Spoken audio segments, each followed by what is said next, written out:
Hi friends, तर मी सोनाली. कसे आहात? मस्त मजेत ना? तर माझ्या चॅनलवर तुम्हा सर्वांचं स्वागत आहे. पाठीमागच्या भागात पाहिलं होतं आपण रायगड फोर्ट भाग 1. त्यामध्ये आपण पाहिलं होतं आपला झालेला प्रवास आणि रायगडाच्या पायथ्याशी असलेल्या पाचड्या गावामध्ये राजमाता जिजाऊ यांची समाधी स्थळाचं आपण दर्शन घेतलं होतं आणि इथला जो भाग आहे तो तुम्हाला सगळा एक्सप्लोर केला होता. तर आता आपण पुढे जाणार आहोत. स्वर्ग सुंदर अशा रायगडावरती आता आपण चाललेलो आहोत. तर चला मग. तुम्ही पाहू शकता आता आपण रोपवेने फक्त 4 मिनिटांवरती रायगडावरती आलेलो आहोत. आणि हे पहा, आता आपण इथं रोपवेतून उतरून सरळ वरती चाललेलो आहे. खूप छान फॅसिलिटी, खूप छान असं इथे वातावरण आहे. रायगड म्हटलं की अंगामध्ये असा जोश येतो. खूप दिवसापासूनचं स्वप्न होतं रायगडावरती जायचं, महाराजांची समाधीचं दर्शन घ्यायचं. त्यासाठी तर आपण आता आलेलो आहोत. तर सर्वात प्रथम वरती आल्यानंतर आपण जे खाली तिकीट काढलं होतं त्यावरती आपल्याला एक शिक्का मारून घ्यायचा आहे. हे घ्या. आणि तिथून थोडंसं एक 10 ते 15 पायऱ्यावर चढून आल्यानंतर इथं आपल्याला तिकीट घ्यायचं आहे. हे तिकीट आहे आपल्याला पूर्ण रायगड पाहण्यासाठी. तिकिटाची प्राईज आहे फक्त 25 रुपये. आता हे इथून आपण वरती आलेलं आहे. आणि हो, रायगड आपण हा नुसता एकटे पाहणार नाही, तर आपण त्यासाठी एक गाईड करणार आहोत. गाईड का करायचा? तर आपल्याला रायगडाची संपूर्ण माहिती आपल्याला घ्यायची आहे. त्यासाठी आपण एक गाईड करणार आहोत. हे तर आता हे जे चाललेले आहेत आपल्याबरोबर, तर हे आता आपल्याला संपूर्ण रायगडाची डिटेल अशी माहिती देणार आहेत. कारण आता आपण रायगडावरती मी तर फर्स्ट टाईम आलेले आहे. त्याच्यामुळं गाईड का केला आपण? तर रायगडाची अशी अगदी सुरुवातीपासूनची जी माहिती आहे ते आपल्याला छान अशी देणार आहेत. आणि हो, जे रायगडावरील जे पॉईंट आहेत तेही आपल्याला व्यवस्थित असे समजावून सांगणार आहेत.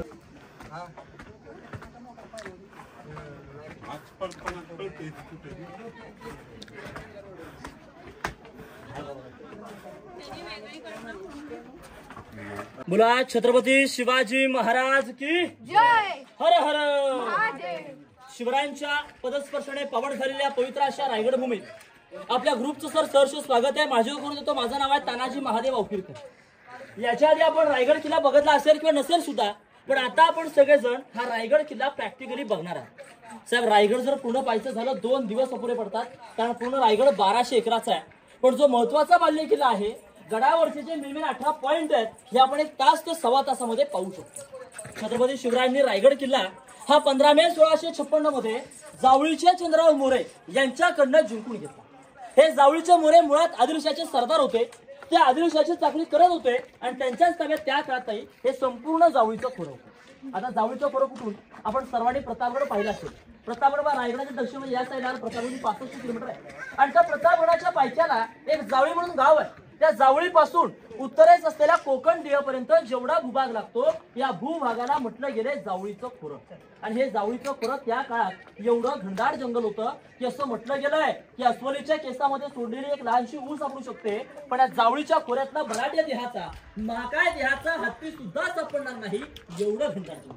आणि हे सारं जंगल होतं या जावळीच्या मोऱ्यांकडे. आणि मोरे म्हणजे आदिलशाहीचे सरदार. महाराजांना हे जावळीचं खोरं आपल्या स्वराज्यात आणायचं होतं. मग महाराजांनी काय केलं? सर्वात आधी मोऱ्यांना प्रेमाने पत्र पाठवलं की जावळीचे मोरे, तुम्ही आमच्या स्वराज्यात सामील व्हा, आपण दोघे मिळू आणि हिंदवी स्वराज्य उभं करू. पण जावळीचा मोरे हा उर्मट होता, उद्धट होता, गर्विष्ठ होता, घमंडी होता. तर त्यावेळी आपल्या महाराजांनाच एक उलट पत्र लिहिलं. आणि त्या पत्रातून लिहितो काय की तुम्ही कसे राजे, तुम्ही केव्हा राजे झाला?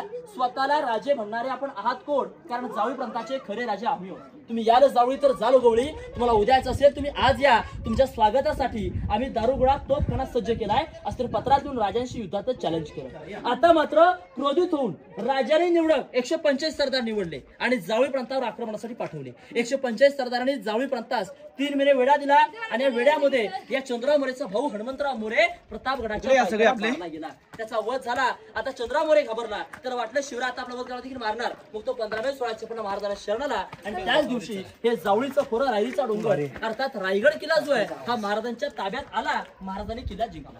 ज्यावेळी आपल्या राजाने किल्ला जिंकला साहेब, त्यावेळी तो डोंगर होता, पण जिंकल्यानंतर या ठिकाणी 14 वर्षी कामं केली. 1400 काय काय बांधलं, 11 तलाव, 84 पाण्याच्या टाक्या आणि 350 इमारती. आता आपण ज्या दरवाजाला किल्ल्यात प्रवेश केला, या दरवाजाला म्हटलं होतं मेना दरवाजा. शिवकाळामध्ये शिवरायांच्या राण्या, राजघराण्यातील स्त्रिया या सूर्यास्त आणि सूर्योदय पाहण्यासाठी मेण्यामध्ये बसून येतं करायच्या, म्हणून त्याला मेना गेट म्हटलंय. ती रायगडाची मागील बाजू आहे. आता आपण इथे आतमध्ये जाऊन पूर्वीच्या काळातले राण्यांचे महाल पाहूयात, त्याची रचना पाहूयात आणि मग पुढे जाऊयात. बोला छत्रपती शिवाजी महाराज की जय.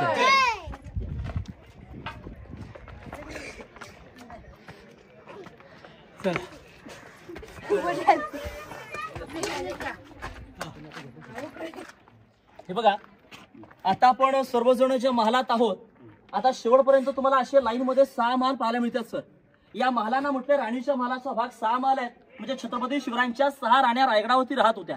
एक विचार करा, जर महाराजांच्या 6 राण्या रायगडावरती होत्या, मग आपल्या महाराजांना एकूण राण्या किती? तुम्हाला कोणाला माहिती आहे का महाराजांना राण्या किती? महाराजांना एकूण 8 राण्या होत्या. महाराजांनी 8 राण्या का केल्या? तर शिवरायांनी त्या काळात काही नामवंत सरदारांच्या मुलीशी लग्न केलीत, कारण शिवरायांकडे सैन्यदल कमी होतं. आपलं सैन्यदल वाढावं, सोयीसंबंध वाढावा, स्वराज्य वाढीसाठी महाराजांनी 8 राण्या केल्या. इथं आता 6 पाहायला मिळतात. मग त्यांच्या उर्वरित 2 राण्या कुठे राहायच्या? तर महाराजांच्या पहिल्या राण्या होत्या पटण आणि सईबाई. छत्रपती संभाजी महाराजांच्या आईसाहेब राजगडावर उतरायच्या आणि संभाजी महाराज अवघे 2 जिजाऊंच्या सेवेसाठी. कारण आई जिजाऊंना उतरत्या वयात या रायगडाचं हवामान, हे वातावरण काही सहन होत नव्हतं. त्यांच्या सेवेसाठी पुतळाई पाचरमध्ये राहत होत्या आणि ज्या उर्वरित 6 राण्या होत्या त्या इथं राहायच्या. महाराजांच्या 8 राण्यांची नावं होती सईबाई, सोयराबाई, सगुणाबाई, सकवारबाई, काशीबाई, गुणवत्ताबाई, पुतळाबाई, लक्ष्मीबाई अशी महाराजांच्या 8 राण्यांची नाव होती. 6 रायगडावर राहायच्या, 2 खाली राहायच्या. ताई, पूर्वी एका राणीसाठी हा एवढा एक माल होता. असे 6 राण्यांचे तुम्हाला लाईन मध्ये 6 माल पाहायला मिळतात. साहेब, महालांची रचना अशी आहे: पहिला 4थरा हॉल, दुसरा 4थरा बेडरूम, एक साईडला होती खिडकी आणि एक साईडला होती अटॅच टॉयलेट. आता अटॅच संकल्पना आताची आहे का? नाहीये, शिवकाळातली आहे. ते इंग्रज लोक भारतात आले, ते भारतातील दगडाचं भांडं पाहिलं.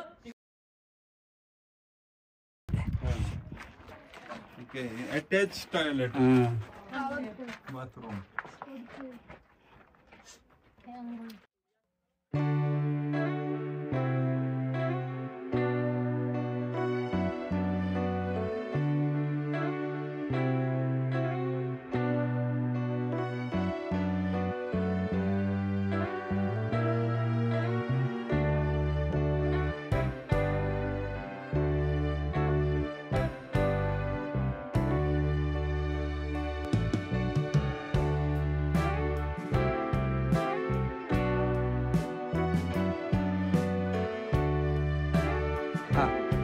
आपण आता सर्वांनी राणीमाल पाहिले.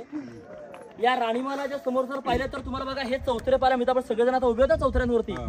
या चौथऱ्यांना म्हटलंय दासीवटा. दास्या म्हणजे आजच्या काळात नोकर चाकर. म्हणजे शिवरायांच्या राण्यांना का दास्या होता. इतर राहायच्या राणीला कुठेही काम करायचं असेल तर राण्या दासीला बोलून करून घेईल. याला दास्यांची घर, दासीवटा, अर्थात याला सर्वंट क्वार्टर्स म्हटलंय. ही सगळी नोकर चाकरांची घर आहे. या असताना काय काय पडलेले वाडे म्हणजे अष्टप्रधान मंडळांचे वाडे. राजांचे एकूण 8 मंत्री, 8 मिनिस्टर्स होते आणि फिरोज ते 365 राणांचा कारभार बघायचे. जसा आज आपल्या देशाचा कारभार हा दिल्लीमध्ये मंत्रालयामध्ये चालतो, त्यावेळेस जो कारभार केलायचा हे सगळं मंत्रिमंडळ तुम्हाला खात्या साईडला बघायला मिळेल. या सर्व समोर झाड खड्डेत याला म्हटले धान्य. एवढं धान्य शिवराय येथे आधीच आणून ठेवायचे. परंतु शिवरायांनंतर या रायगडावरती पेशवे आले आणि पेशव्यांनी याचा वापर कैद्यांचा कोठार म्हणून केला. म्हणजे जो गुन्हा करेल त्याला 7 दिवसाच्या आतमध्ये दाबून ठेवायचं. त्याने जर त्याचा गुन्हा 8 दिवशी कबूल केला नाही तर त्याला इथून बाहेर काढायचं का पोत्यात भरायचं, पोत्यात तोंड बांधून रायगडाच्या उत्तरच्या टोकावर टकमोड करून खाच्या फेकून द्यायचं. तात्काळ शिक्षा. त्याला धान्य कोठार म्हटलं. काय पहिला खडा 22 फुटाचा आहे. पहिला 22 फूट, मधला 20 फूट आणि पुढचा खड्डा 15 फुटाचा. आणि पूर्वी धान्य लाकडी पिढीला काढलं जायचं. हो पाहिजे ना काही तुम्हाला.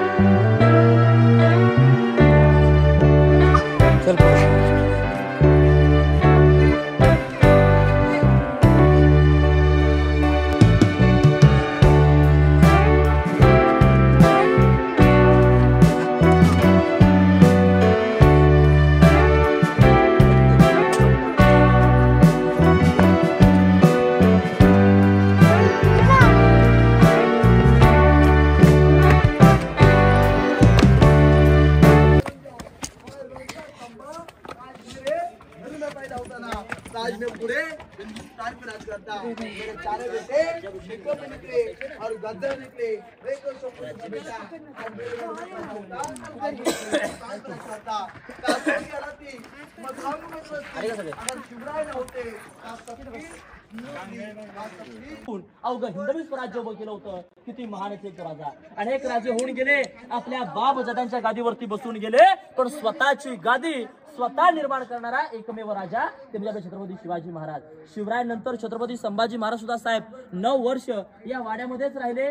याच वाड्यामध्ये छत्रपती राजाराम महाराजांचा विवाह संपन्न देखील झाला. आणि ज्या वेळी आपल्या आई जिजाऊ गडावरती यायच्या त्यावेळी त्या सुद्धा या वाड्यामध्ये राहायच्या. इतकी पवित्राची जागा आहे, कारण सगळ्यांच्या पालखुणा वाढायला लागलेल्या आहेत. माझे येणार लाखो शिवभक्त इतकी माथा आपलं कपाळ लावून जातात. याच्यापेक्षा पवित्र स्थान नाहीये. हे त्यांचं राहतं घर, हे सुद्धा त्या 2 मजली होता. त्यांचा हे बघा. आता या साईडला इथे पाण्याच्या टाक्या आहेत, ज्या टाक्यांमध्ये पाणी कावडीने भरायचे. कावड माहिती आहे का सगळ्यांना? खाली गंगासागर तलाव आहे. गंगासागरातनं पाणी आणायचं, याच्यामध्ये ओतायचे दगडात तर केल्या पाण्याच्या टाक्या. आणि हे आपल्या राजांचं स्नानगृह, बाथटब, न्हाणीघर, आजच्या काळातलं त्यांचं स्विमिंग पूल. म्हणजे कल्पना करा, शिवकाळात अटॅच टॉयलेट होते, शिवकाळात स्विमिंग पूल होतं. आपण म्हणतो की इंग्रजांची देणे त्यांनी बनवलेलं असावं, पण त्यांनी फक्त कॉपी केलं. जे निर्माण केलं, जे संक्रमण राजांची त्याला लागण्याची जागा, हे त्याच राजांचं बाथटब पाहायला मिळतं. आता म्हणजे पहिला चौथरा राजांचा वाडा पाहिला. आता आपण याच्या पुढचा चौथरा म्हणजे मुदपा खाना पाहिला. आपण त्या चौथऱ्यावरती जाणार.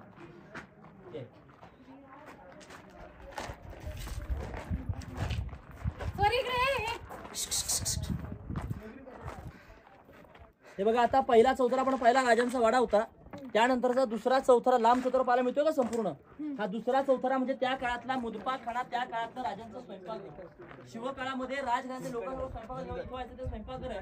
तिथं बघा उखळपणे तुमच्या गावच्या घरात खरबत वायू वगैरे म्हणतात, त्या काळात छोटंसं उखळ आहे. आता छोटं आहे, त्या काळामध्ये उखळ जाती बरोबर सगळे असे मोठमोठे म्युझियमला जमा केले.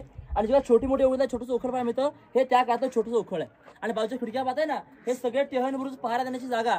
जे पहारेकरू लोक होते बरोबर पहारे, पहारे करण्यासाठी त्या काळातले हे वॉचिंग टावर्स. हा पहिला चौथरा राजांचा वाडा, दुसरा चौथरा मुदपा खाना. आता आपण तिसरा चौथरा सचिवालय बघूया. खिडक्या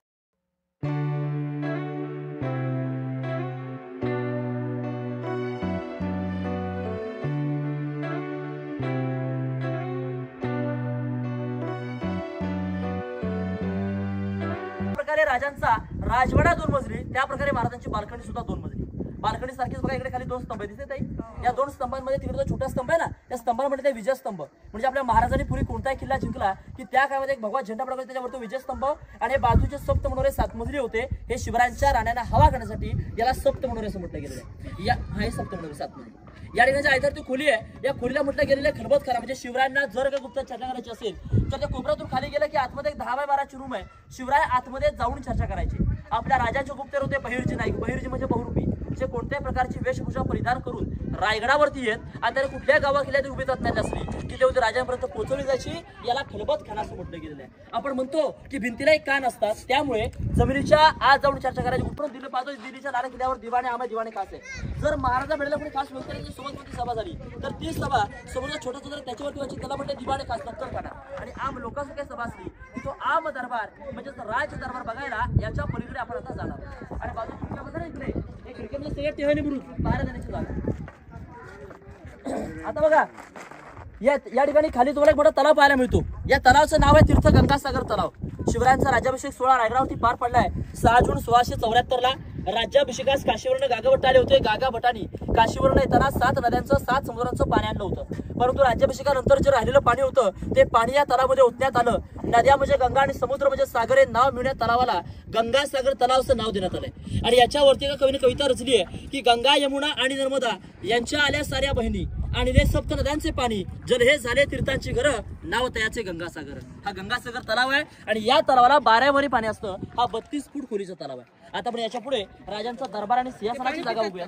काय होत आहे त्याला आता पण आता रोपवे साईडला वगैरे जिकडे तिकडे पाईपलाईन्स गेलेत ना, ते इथूनच गेले. अशी आखरं आहेत आणि या तलावाला 12 महिने पाणी असतं. राजांची दूरदृष्टी बघा तुम्ही, एवढ्या उंचावरती 12 महिने पाणी आहे. आणि पायथ्याला तुम्ही ते गाडी पार्क केलीत ना, तर कसं पाणी आम्हाला रुपये लिटर विकत आणावं लागतं. ते आमचं दुर्भाग्य आणि हे आपल्या राजांची त्या काळची दूरदृष्टी.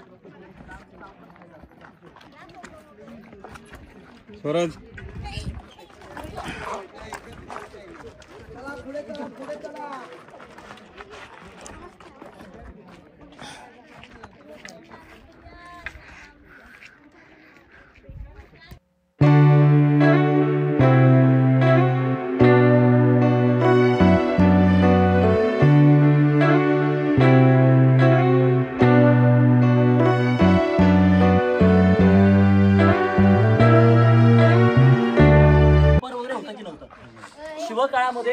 मजलीच्या वरती म्हणजे जेवढे मजली सगळ्यात वरती पूर्ण सागवणी लाकडाचं छत होतं.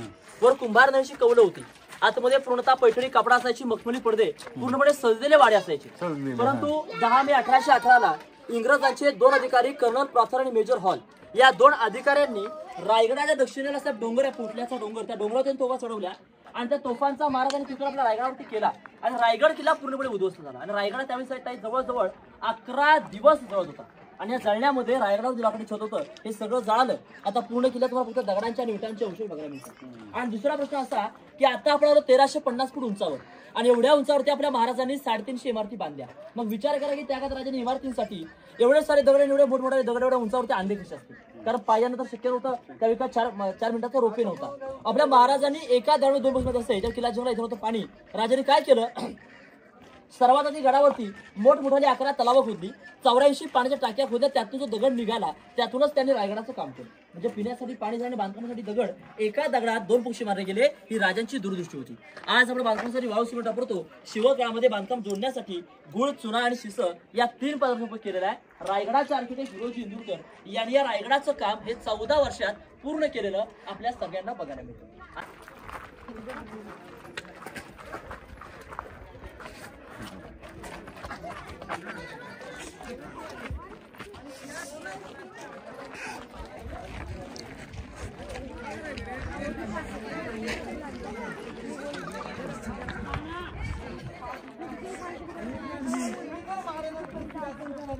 सगळ्यांनी एकदा तिथे चपला काढा.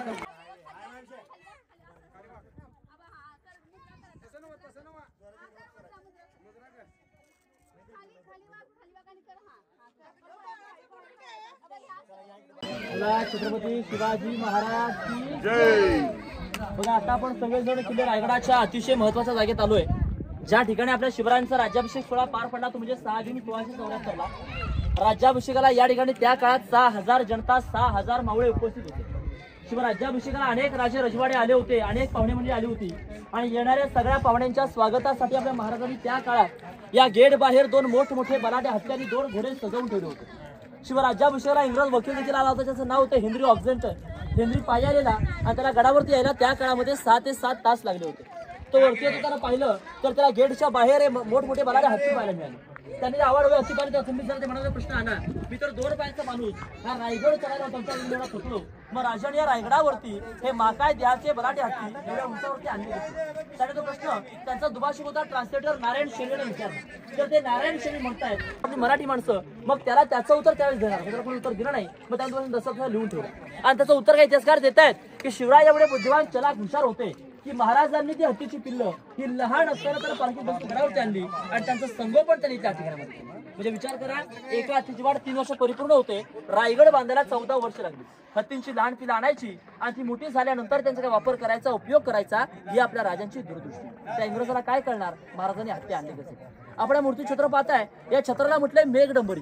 ती मेघडंबरी भारताचे 7वे राष्ट्रपती ज्ञानी झैलसिंग त्यांनी 1985 मध्ये बसवली. आणि आत्ताची मूर्ती पाहिली तुम्ही, ती 6 जून 2009 मध्ये शिवरायांचे 13वे वंशज कोल्हापूरचे युवराज छत्रपती संभाजीराजे भोसले आणि आतील मूर्ती 6 जून 2009 मध्ये बसवली. शिवकाळात त्या ठिकाणी 32 मणाचं सुवर्ण सोन्याचं सिंहासन होतं. 1 मण म्हणजे 40 किलो, 1280 किलोचं रत्नजडित सुवर्ण सोन्याचं सिंहासन. पण 1689 मध्ये औरंगजेबाचा सरदार इतिगत खान, ज्याला जुल्फिकार खान म्हटलं जातं, त्याने ते घणाचे घाव घालून वितळवून पूर्णतः लुटून घेऊन गेला. महाराजांच्या राज्याभिषेकाचं वर्णन त्या हेनरी ऑक्झेंटने लिहून ठेवलं होतं. त्याने काय लिहिलं होतं की राज्याभिषेकाचा जो दरबार आहे हा पूर्णपणे बंदिस्त दरबार होता. याच्यावर संपूर्ण सागाचं छत होतं.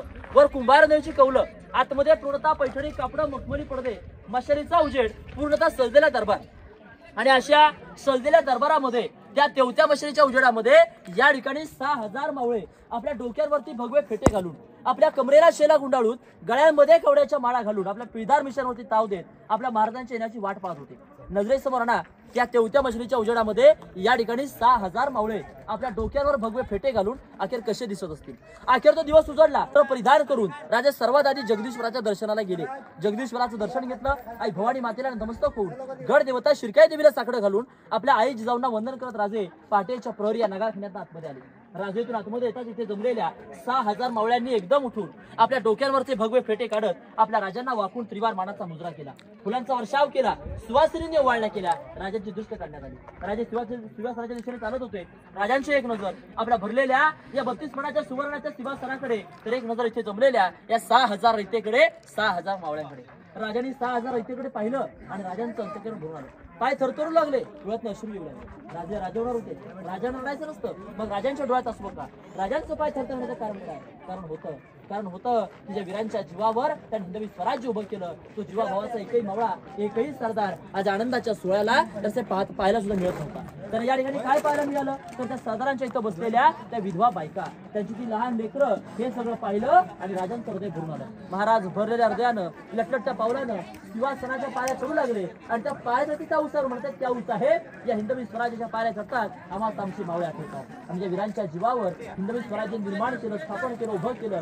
तो जीवा भावाचा एकही मावळा, एकही सरदार आज आनंदाच्या सोहळ्याला आम्हाला पाहायला सुद्धा मिळत नाही. आऊसाहेब, आम्ही हिंदवी स्वराज्याची पहिली पायरी चढतोय. अहो राज, लाख मिळे तरी चालतील, त्याचा लाखाचा पोशिंदा जगलाच पाहिजे असे म्हणणारे बाजीप्रभू देशपांडे.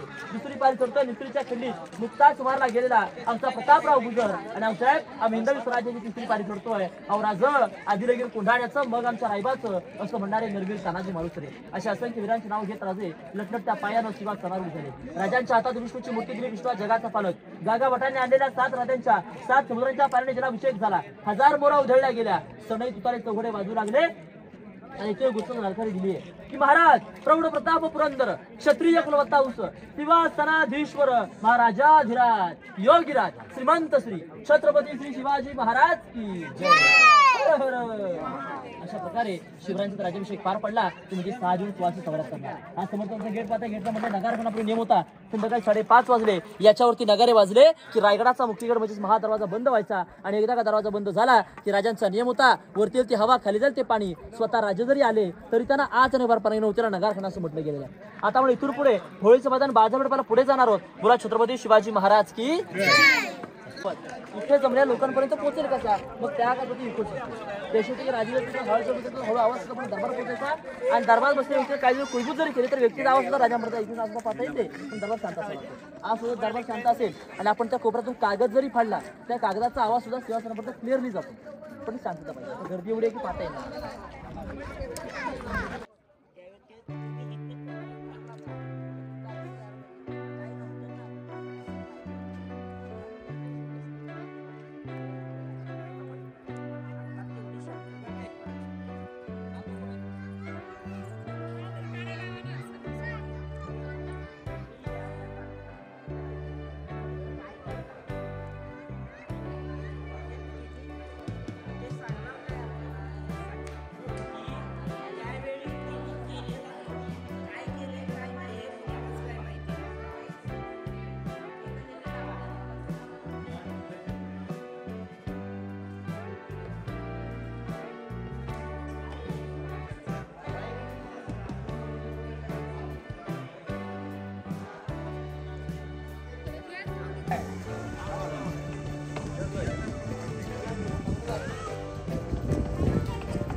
एक मिनिट बाळा.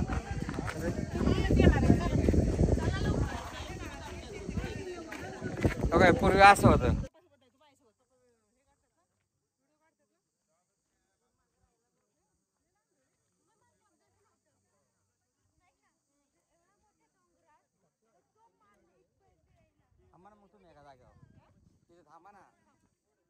जे मैदान पाहताय, मैदानाला म्हटले होळीचं मैदान. जसे आपण खेडेगावामध्ये शिमग्यात मार्चमध्ये होळी पेटवतो, शिवकात या ठिकाणी मार्चमध्ये होळी पेटवली जायची. आपण सुद्धा होळी पेटवतो, होळीत नारळ टाकतो, नारळामध्ये बाहेर काढतो. शिवकाळामध्ये रायगडावर होळी मनाची वेळेस एकदा का रायगडावरची होळी पेटली की आजूबाजूच्या गावातल्या वाड्यामध्ये होळी पेटवली जायची. राजा होळी पेटवायचे, होळीत नारळ टाकायचे. जो कोणी बाजारच्या पेटवताना आपल्या हाताने बाहेर काढेल त्याला शिवराज 1.25 किलो सोन्याचं कडे मला थोडं बक्षीस रूपात द्यायचे. पेटकेवरचं नारळ शिवपुत्र छत्रपती संभाजी महाराज वयाच्या 9व्या वर्षापासून जर आपल्या हाताला बाहेर काढायचे जातं की वाघाच्या कपड्याचा घालून हात मुदती जातं आणि समर्थ मराठी या उद्धव छत्रपती छत्र 2 जून 2012 मध्ये साताऱ्याच्या उद्धव पाहताय 1974 मध्ये गणेश पाटील सहस्त्रपुत्रे या राजाची मूर्ती बनवल्या इंदिरा गांधी यांच्या हस्ते या ठिकाणी स्थापन करण्यात आली.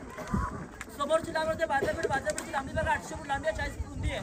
डाव्या साईड 22 टोटल 47 दुकान आहे. तुम्ही दुकानं बघा जमिनीपासून उंचावरती आहेत कारण त्यावेळेची लोक पुरुष घोडा रुजबागेच्या पालखीत बसून दुकानं पाहिली तर जमिनीपासून उंचावरती बाजारपेठ अशी की आगे दुकान मकान अशा बाजारपेठ